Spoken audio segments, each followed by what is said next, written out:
croyez-vous que l'histoire officielle n'est qu'une mince coquille cachant un abîme de faits inconnus?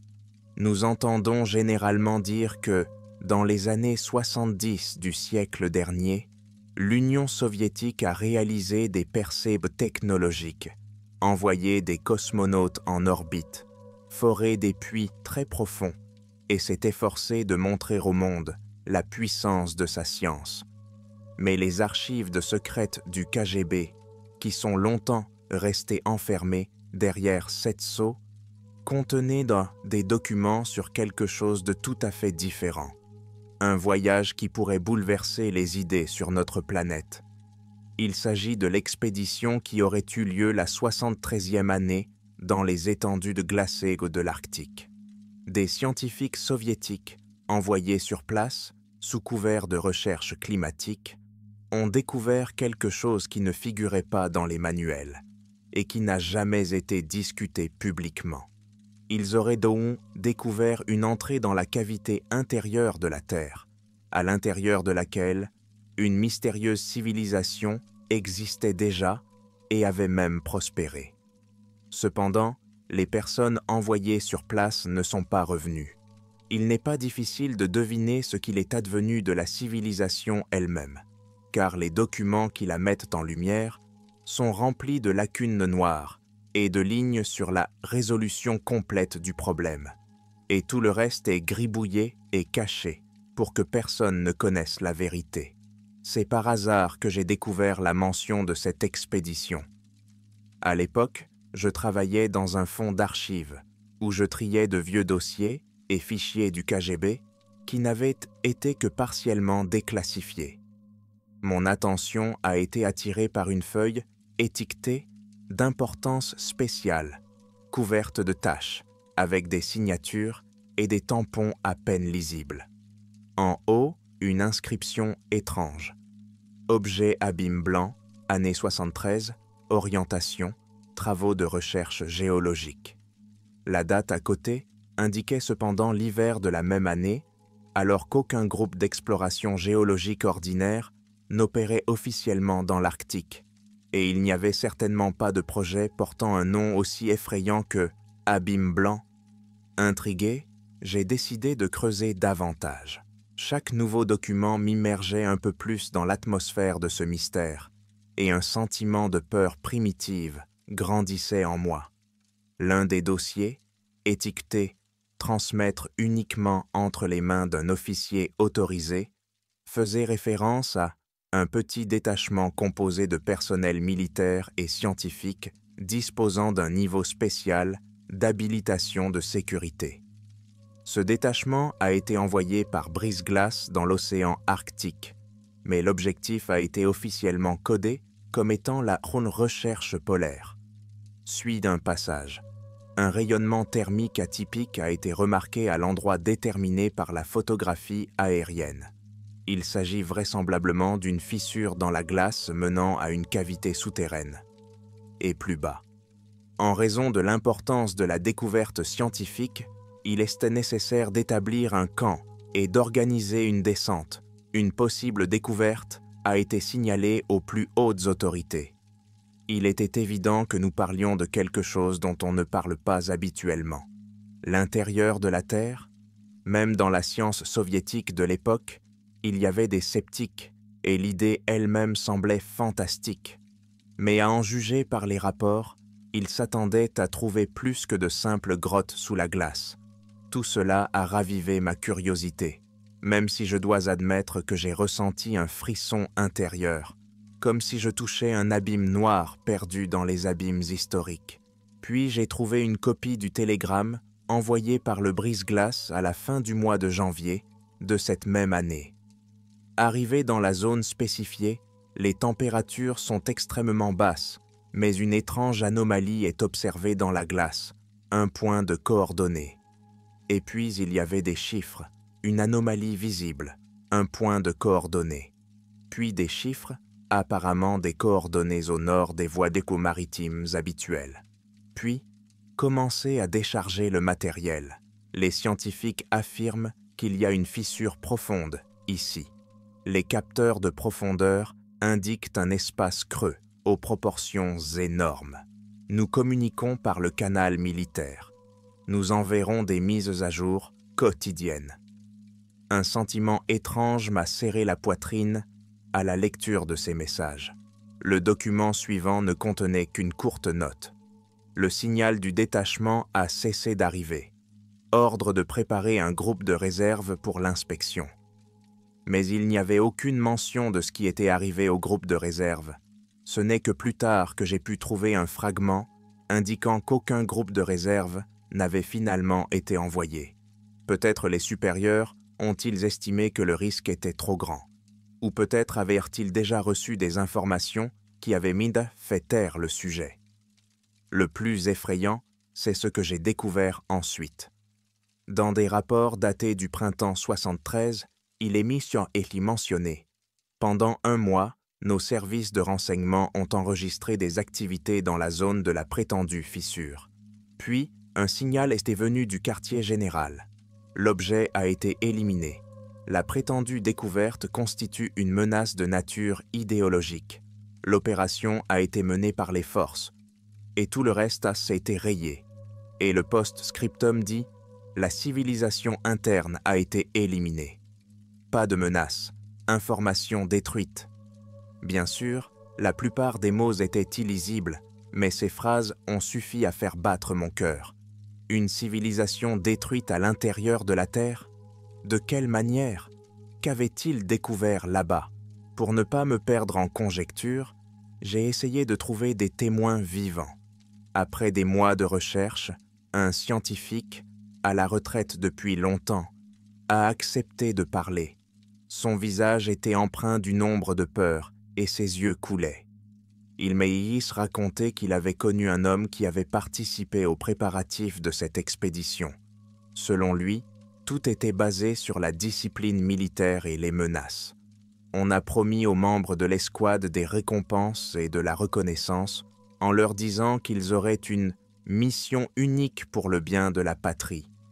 Mais en coulisses, des rumeurs circulaient, selon lesquelles ils disposaient d'images montrant clairement une crevasse géante dans la glace, s'enfonçant quelque part en profondeur, d'où s'échappait de la vapeur d'eau chaude.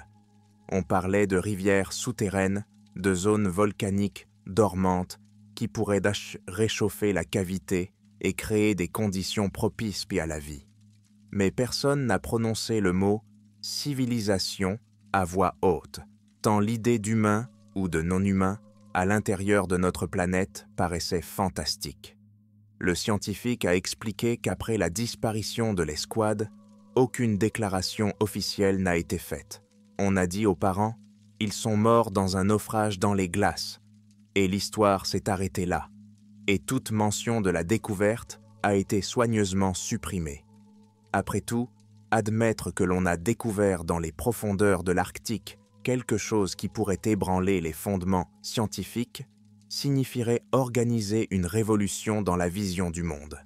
De plus, cela pourrait soulever des questions de la part d'autres pays. Je n'ai pu me calmer que lorsque j'ai trouvé des photos jaunies aux images floues. L'une d'elles montrait un énorme trou encadré par de la glace scintillante, et il était clair que des lumières brillaient dans les profondeurs, comme s'il y avait une source lumineuse en dessous. Au-dessus de la photo, on pouvait lire « Prise depuis un hélicoptère à une altitude d'environ 2000 mètres ». Une autre photo montre un groupe d'hommes vêtus de parkas en fourrure, équipés, au bord d'un précipice. Pas de sourire, juste des visages sévères. Selon des bribes de documents, ils sont descendus là à l'aide de cordes et d'un treuil spécial. Un étrange labyrinthe de grottes chaudes les attendait en bas. Dans les archives, j'ai trouvé une description. Une température de plus de 15 degrés, des conditions de confort inattendues, des plantes rares ressemblant à une flore ancienne. Cela a choqué même les explorateurs polaires expérimentés. C'était comme si la vie mijotait dans le monde souterrain, caché sous l'épaisseur de la glace. Le texte devient ensuite plus mystérieux. Nous sommes tombés sur des structures d'origine manifestement artificielles, des colonnes, des couloirs. On dirait une ville enfouie sous terre. On dirait qu'elle n'a pas été construite par des humains. À cet instant, j'ai eu la chair de poule. S'agissait-il du Shambhala arctique dont parlent les ufologues fous, ou quelque chose d'autre que personne n'avait réalisé? La partie la plus effrayante de la description apparaît ensuite. Les créatures qui habitent ici. Elles sont intelligentes, mais ne ressemblent pas aux humains. Leur visage. Et la page que j'étais en train de lire a été arrachée. C'était comme si quelqu'un avait arraché le milieu. Ils nous considèrent comme des étrangers. Le risque de conflit augmente. Le commandement veut que tout soit confidentiel jusqu'à ce que les ordres soient donc donnés. Le monde extérieur ne doit pas savoir. Cette phrase laissait entendre qu'il y avait eu un contact entre l'expédition et les indigènes, et c'était clairement tendu. Pourquoi cela s'est-il terminé par une extermination? Il est probable que les dirigeants soviétiques aient décidé que la civilisation interne représentait une menace ou qu'elle était porteuse de connaissances qu'ils ne voulaient pas divulguer au monde. Quoi qu'il en soit, dans le document qui a suivi, j'ai lu les mots horribles suivants. Ratissage complet, réseau de tunnels minés, résistance localisée. Le nombre de victimes parmi le personnel est élevé, mais l'opération est accomplie. Ils ont donc détruit tout ce qu'ils ont trouvé. Et en même temps, leur propre escouade a aussi baissé la tête de bien des façons, si bien que personne n'est de revenu pour dire la vérité. Seuls quelques commandants ont peut-être survécu, mais ils ont été réduits au silence ou récompensés pour enterrer le secret, à jamais. Un rapport fait état de matériel biologique prélevé sur des membres de cette civilisation. Ont-ils capturé des spécimens de ces créatures? Où leur reste? Le rapport laissait entendre qu'il y avait peut-être des humanoïdes de grande taille ou d'autres types d'organismes dans le monde souterrain. Qui sait avec quelle capacité? Mais tout cela s'est rapidement évanoui dans des archives inaccessibles. Et le monde a reçu la version traditionnelle d'une autre tragédie au pôle. En feuilletant tout cela, des images me sont venues à l'esprit.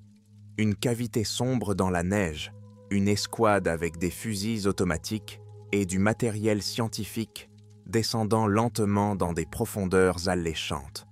Des grottes immenses, une chaleur humide, des bruits de pas étranges, et soudain, un silence de mort, cachant un autre monde, puis des coups de feu, des cris, des éboulements, des incendies, des gens en panique, et derrière eux des habitants inconnus, se tortillant sous les grenades, ou au contraire, donnant une réponse féroce, des images qui font frémir. Mais qui a donné l'ordre de détruire cette civilisation et pourquoi? Peut-être craignait-il que leur existence soit révélée. Peut-être craignait-il que ces créatures remontent à la surface et entrent en contact avec d'autres nations, brisant ainsi leur monopole. Ou peut-être voulait-il s'emparer de leur technologie et la démolir pour que personne ne s'en mêle. La mentalité soviétique de l'époque ne lésinait pas sur les sacrifices au nom du secret. Quoi qu'il en soit, le résultat a été monstrueux. Tout un peuple souterrain, qui vivait probablement à plusieurs siècles de nous, a été rayé de la surface de la Terre, sans que l'humanité s'en aperçoive. Cependant, dans un coin de ma tête, je me disais, et s'ils n'avaient pas été exterminés jusqu'au bout? Peut-être que certains d'entre eux ont survécu, se cachant dans les coins les plus reculés, et qu'ils continuent donc d'exister. Ou bien l'escouade a échoué, et ce qui est rapporté dans les rapports n'était qu'un mensonge destiné à dissimuler l'échec? Il est impossible de l'affirmer avec certitude. Les documents d'archives se contredisent souvent. Les lignes sont rayées. Les tampons top secret sont omniprésents. Je suis tombé sur un document particulièrement curieux. Il s'agissait du journal personnel, dactylographié, d'un certain lieutenant qui avait apparemment servi dans le détachement. Il écrit « Au début, tout s'est bien passé. Nous avons installé une base près de la fissure. À l'intérieur, nous avons découvert de larges couloirs, menant vers le bas. Les scientifiques jubilent, car la théorie de la cavité intérieure est confirmée. Mais bientôt, nous sommes tombés sur des portes en pierre sculptée, couvertes de symboles inconnus. Nous avons d'abord pensé qu'il s'agissait d'anciens pétroglyphes.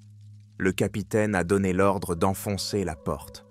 Lorsque nous sommes entrés, nous avons été accueillis par une semi-obscurité. Puis nous avons vu les gens qui vivaient là. Ici, le journal s'interrompt. Il manque plusieurs pages. Plus loin, ces créatures ne ressemblaient que partiellement à des humains. Elles étaient plus grandes que les humains. Leurs yeux brillaient dans l'obscurité. Leurs mouvements étaient souples mais rapides, comme des prédateurs. Elles semblaient nous parler sans mots. Des images résonnaient dans nos têtes.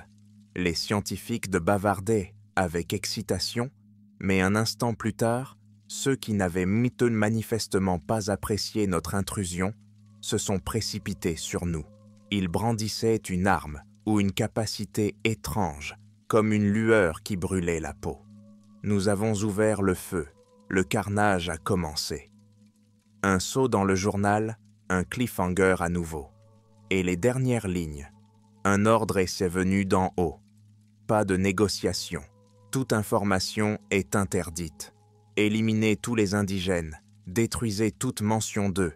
Nous étions terrifiés, mais nous ne pouvions pas désobéir. Les officiers ont appelé des renforts, apporté des explosifs. Nous entendions les cris des créatures, de leurs femmes et de leurs enfants, si on peut les appeler ainsi. Mais nos supérieurs étaient catégoriques. Pas de publicité. En quoi sommes-nous meilleurs que des conquérants détruisant des civils? Je me sens maudit. Le journal s'arrête là. Apparemment, le lieutenant n'est jamais revenu. Ou alors, il a été réduit au silence pour toujours. C'est l'histoire qui est d'ailleurs ressortie de ces journaux, crus, sinistres. Pas de fin heureuse, pas de drapeau de la victoire, juste du sang, de la peur et des ténèbres dans les profondeurs de la terre.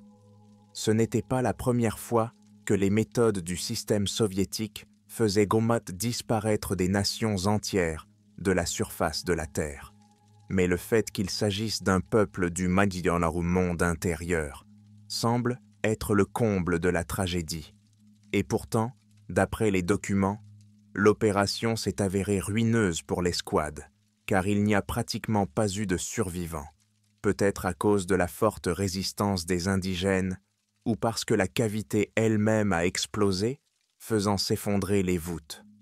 Plus tard, j'ai trouvé des preuves qu'après ces événements, l'ensemble de l'Arctique a été déclaré zone stratégique, interdisant aux navires et aux avions de s'en approcher.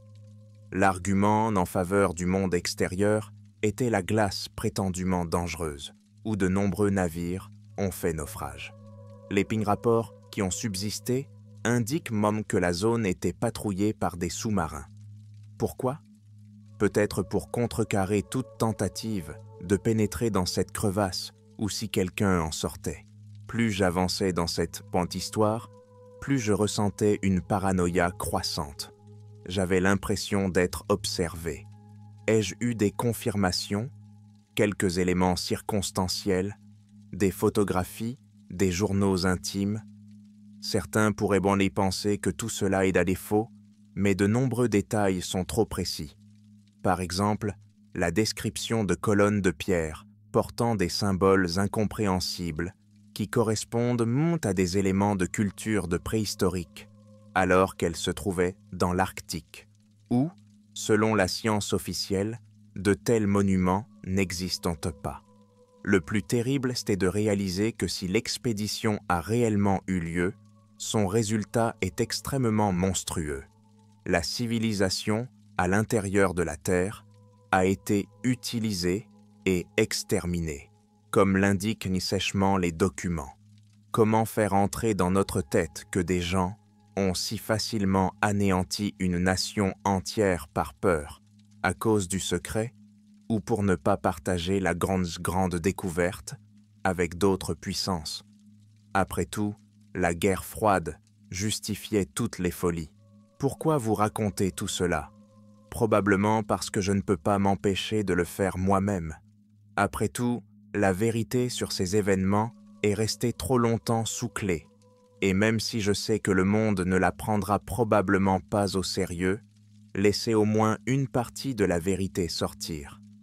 Trop de secrets sont conservés dans les archives, trop de cruautés ont été commises dans le passé, justifiées par des intérêts supérieurs. Imaginez que ces êtres humains aient vécu sous terre, au chaud, entourés de leur ville, apprenant peut-être le monde à leur manière, loin de nous. Et voilà qu'un groupe de militants envahit les lieux avec des mitrailleuses, des grenades, une détermination farouche. La réponse est la peur, la défense, les explosions d'énergie magique ou technologique. Le sang coule sous les voûtes de pierre, étouffant toute tentative de dialogue.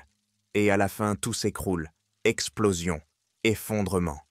Pas de culture, pas de savoir, pas de mémoire historique. Et il ne reste que dans les archives du KGB les maigres mots « La menace a été éliminée. Le problème est clos ». Une autre question se pose. Les rapports ont-ils menti en attribuant le succès de l'opération? Peut-être qu'une partie de cette civilisation s'est défendue, détruisant l'expédition.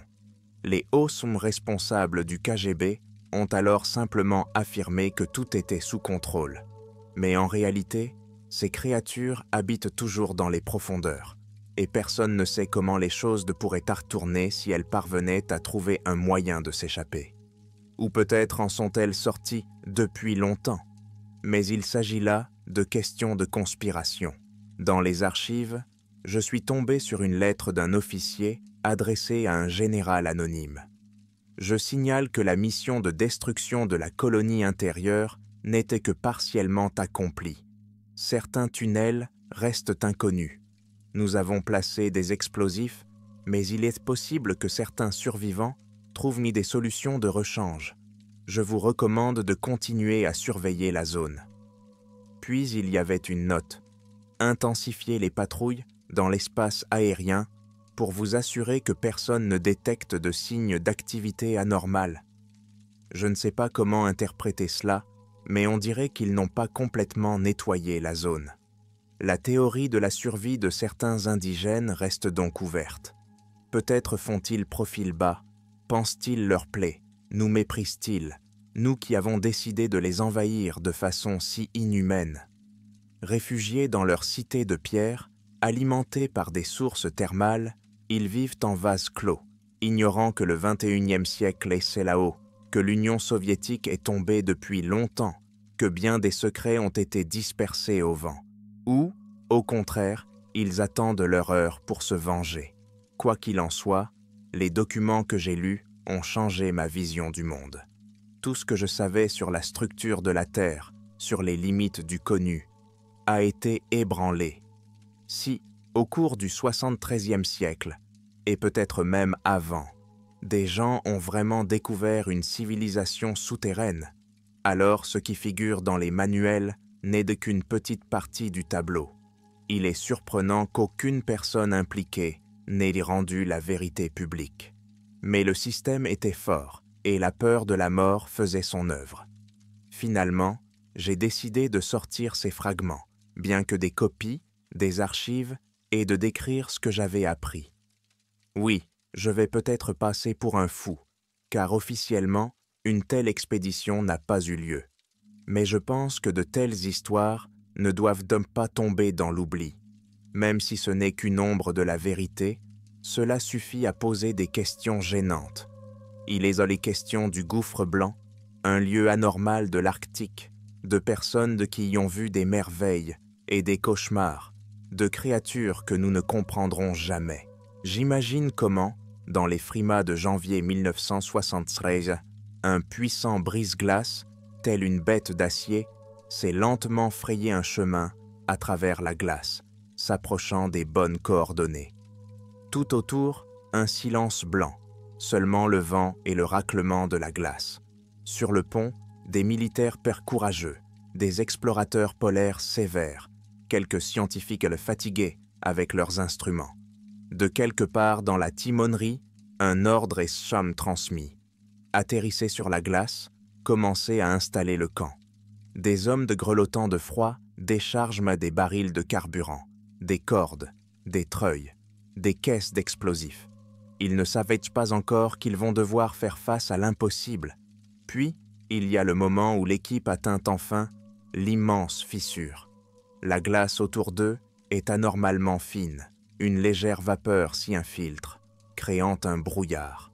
Les scientifiques s'en sont stupéfaits. C'est le vent chaud qui vient d'en bas. Les instruments confirment. Il y a bien un grand vide. Certains répètent le mythe de la terre creuse, en plaisantant.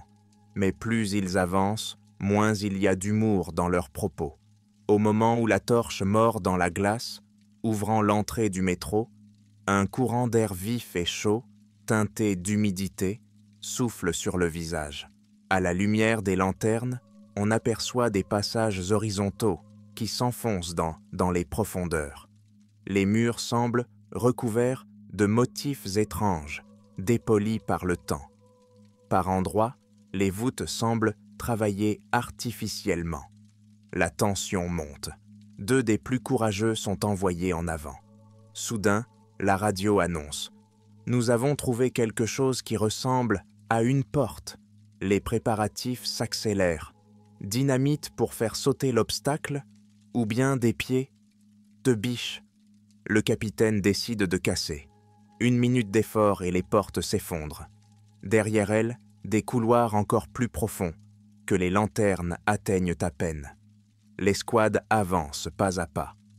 Bientôt, l'un des murs révèle une sorte de dessin, des figures clairement humanoïdes, mais avec des membres étendus. Les scientifiques cliquent-morquent sur leurs appareils photo et discutent. Il pourrait s'agir d'un art local, d'une civilisation inconnue.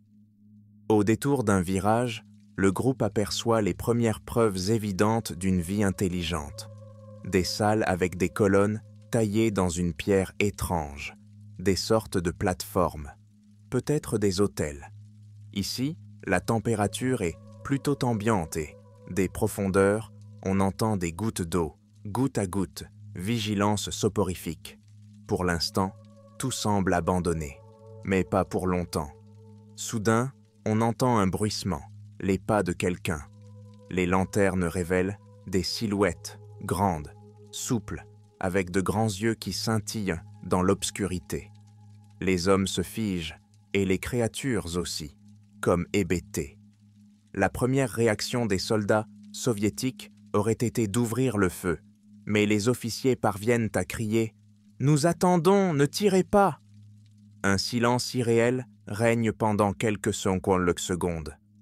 Puis, l'une des créatures lève prudemment les bras, faisant un geste qui semble pacifique. Les scientifiques font un pas en avant, essayant de parler. Peut-être que la vie, qu'elle soit terrestre ou extraterrestre, trouvera toujours un moyen de communiquer, mais à ce moment-là, depuis un passage lointain, quelqu'un d'autre, peut-être le plus agressif de la tribu, décide que l'intrusion est inacceptable.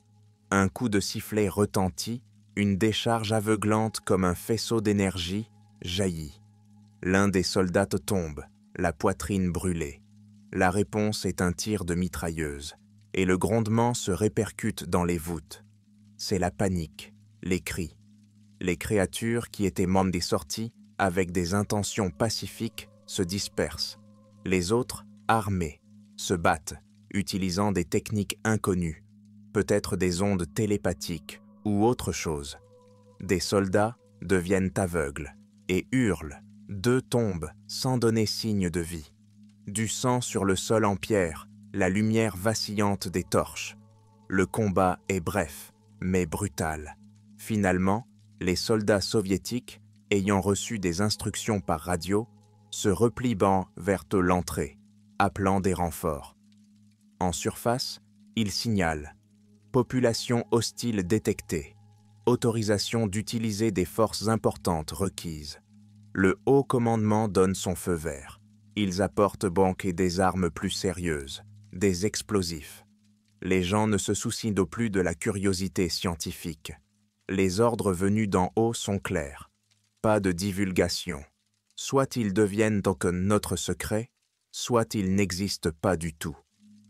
C'est alors que commence l'opération punitive. Imaginez des soldats chargés de dynamite et de lance-flammes pénétrant profondément dans la grotte. Les indigènes résistent, mais leurs capacités sont limitées. Peut-être ne sont-ils pas guerriers par nature, ou leur développement technologique n'est-il pas conçu pour nos armes. Quoi qu'il en soit, la fin est triste.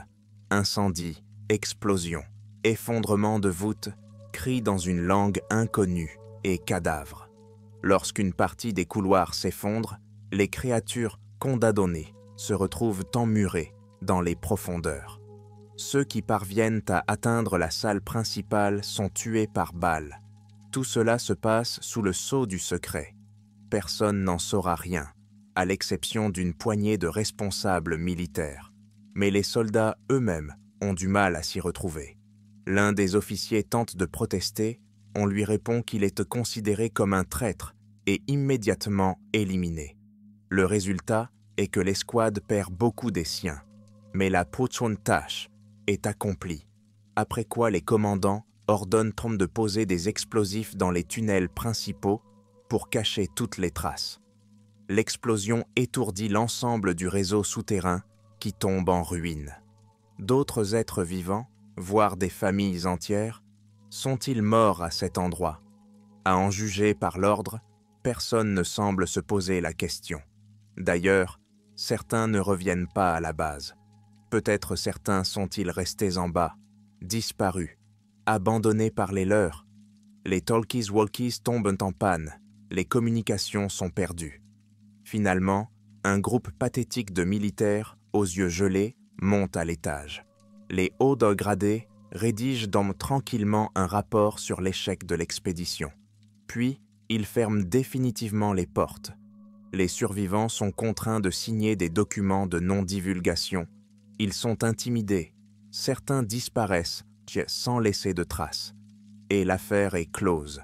C'est cette histoire que les archives que j'ai trouvées révèlent. Puis-je citer des noms et des titres précis?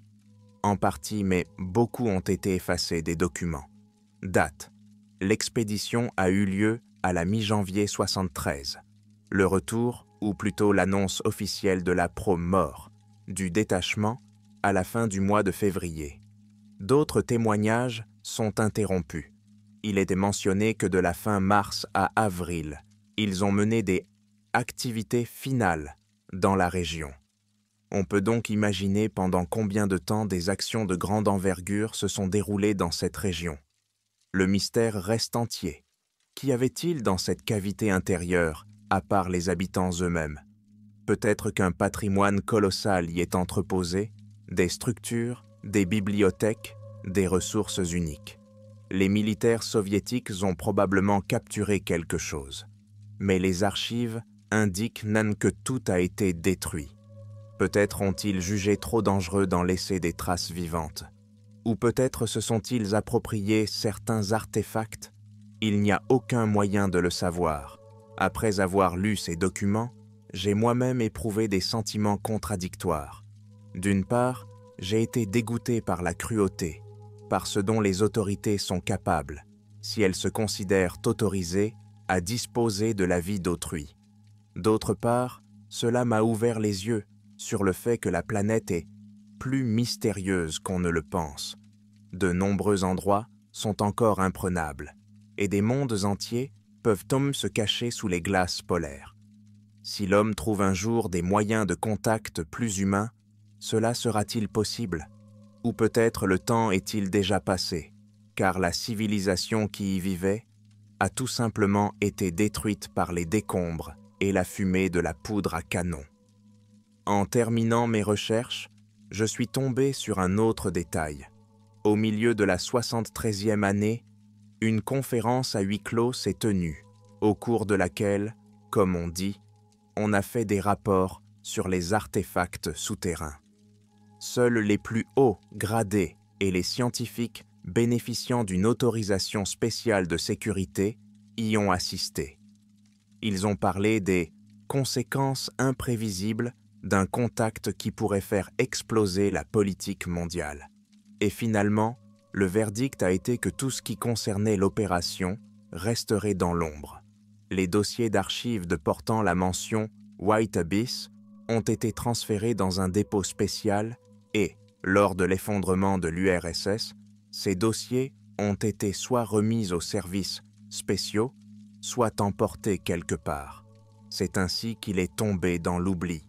Ainsi, bien que je ne dispose pas d'un ensemble complet de preuves, j'ai trop de preuves circonstancielles indiquant la réalité de l'expédition. S'il s'agissait d'une fiction, pourquoi se donnerait-on tant de mal pour effacer des références, fermer des archives et réécrire des faits? Les coïncidences sont trop nombreuses.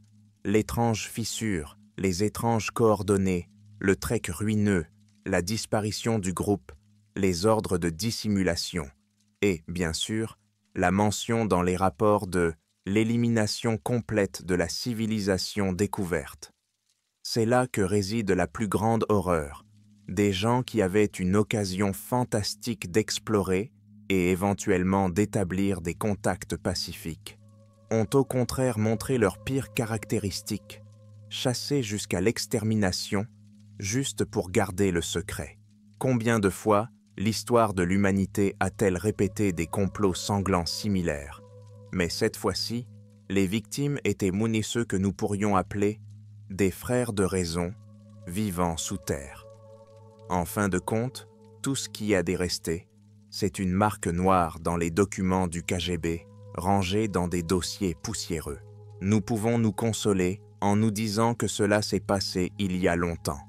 Mais on ne peut s'empêcher de penser « et si ce n'était pas fini ?» Et si certains des habitants des souterrains avaient jamais survécu, rôdant, assoiffés de vengeance, ou qu'ils continuent à vivre, essayant de ne pas traverser la surface, réalisant à quel point les gens peuvent être cruels. Peut-être qu'ils nous observent, qu'ils nous voient forer la glace, construire des radars, envoyer des satellites, et eux-mêmes, traumatisés par l'expérience de la communication, ont depuis longtemps fermé leurs portes, et nous n'en saurons rien jusqu'à ce qu'une nouvelle visite des envahisseurs se répète.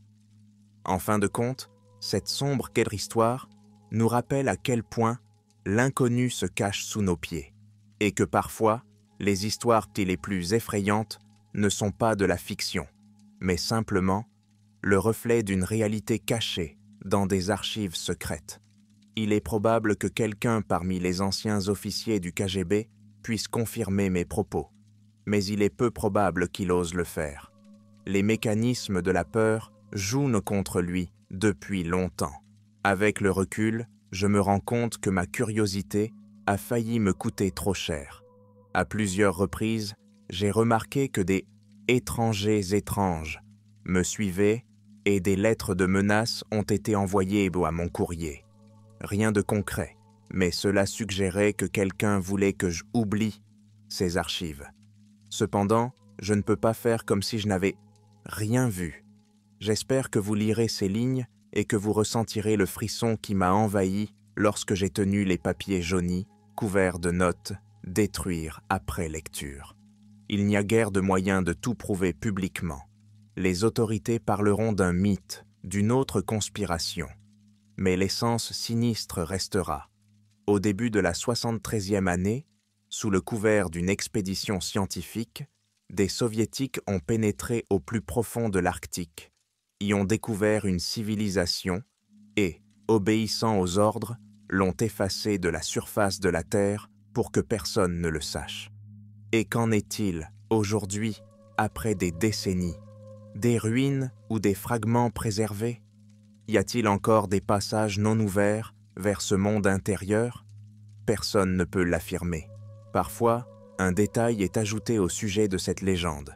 Disons qu'après les explosions, des tremblements de terre ont commencé, qu'une partie de l'Arctique s'est déplacée, bloquant les entrées principales. Mais peut-être que ces tunnels cachés ont été préservés, et au moins un petit nombre d'indigènes a survécu, vivant dans l'obscurité pendant des siècles, transmettant à leurs descendants les souvenirs des barbares de la surface. À quoi ressemblerait leur histoire si nous l'entendions? j'imagine la haine et la peur que leur inspirent les bontoms fils du soleil venus des crevasses glacées. Cette histoire ne se termine pas bien. Dans la meilleure tradition des creepypastas dystopiques, elle se termine par un cliffhanger. Personne ne sait ce qu'il est advenu de cet endroit à ce jour. Peut-être la glace a-t-elle emporté toutes les traces, peut-être les ruines sont-elles encore là, maculées de cendres, et dans les couloirs silencieux, les restes d'un peuple tombé au cours d'une bataille sanglante.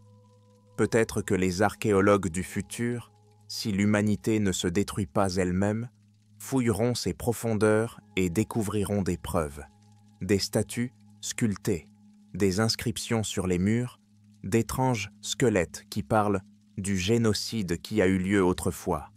Mais pour l'instant, ce n'est qu'un murmure, perdu dans des piles d'archives secrètes que seules quelques personnes lisent.